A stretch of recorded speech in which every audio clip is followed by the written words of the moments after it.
জাতীয় সংসদ নির্বাচনে মনোনয়নপত্র দাখিল করেই উন্নয়নের প্রতিশ্রুতি দেওয়ার প্রতিযোগিতায় নেমে পড়েছেন ময়মনসিংহের প্রার্থীরা। তবে অনেকে নির্বাচনে লেভেল প্লেইং ফিল্ড তৈরি ও সুষ্ঠু ভোট নিয়ে নানা শঙ্কার কথাও জানিয়েছেন। যদিও সুষ্ঠু ভোট আয়োজনে সব প্রস্তুতির কথা জানান জেলা রিটার্নিং কর্মকর্তা। বাবুল হোসেনের তথ্য ছবিতে রিপোর্ট। শিয়া বাটার ও ভিটামিন ই সমৃদ্ধ লিলি বিউটি সোপ, তারুণ্যময় উজ্জ্বল ত্বকের জন্য। রিমার্ক। গত 29শে ডিসেম্বর দলের নেতাকর্মী ও সমর্থকদের নিয়ে জেলা রিটার্নিং কর্মকর্তার কার্যালয়ে মনোনয়নপত্র জমা দেন ময়মনসিংহের বিভিন্ন আসনের প্রার্থীরা। এরপরই বেশিরভাগ প্রার্থী নিজ আসনের উন্নয়নের আশ্বাস দিয়ে শুরু করেছেন প্রচার। যাচ্ছেন ভোটারদের কাছে, কথা বলছেন তাদের সাথে।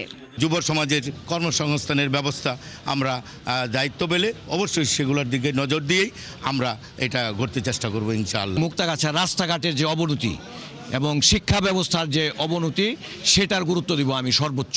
প্রথম কাজ হবে এলাকার উন্নয়নে কাজ করা, এই এলাকায় অবহেলিত জনপদকে সামনের দিকে এগিয়ে নেওয়া। ময়মনসিংহের 11টি আসনে বিএনপি, জামায়াত সহ বিভিন্ন রাজনৈতিক দলের 94 জন প্রার্থী মনোনয়নপত্র জমা দিয়েছেন।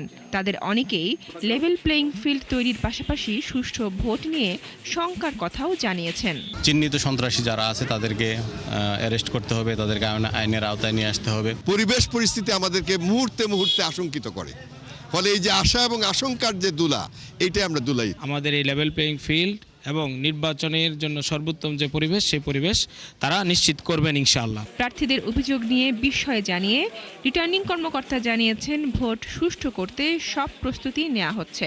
জুডিশিয়াল ম্যাজিস্ট্রেটরাও তারাও কাজ করে যাচ্ছে, জুডিশিয়াল ইনকোয়ারি কমিটি এবং বিভিন্ন আইন শৃঙ্খলা বাহিনীর সদস্যরা তৎপর রয়েছে।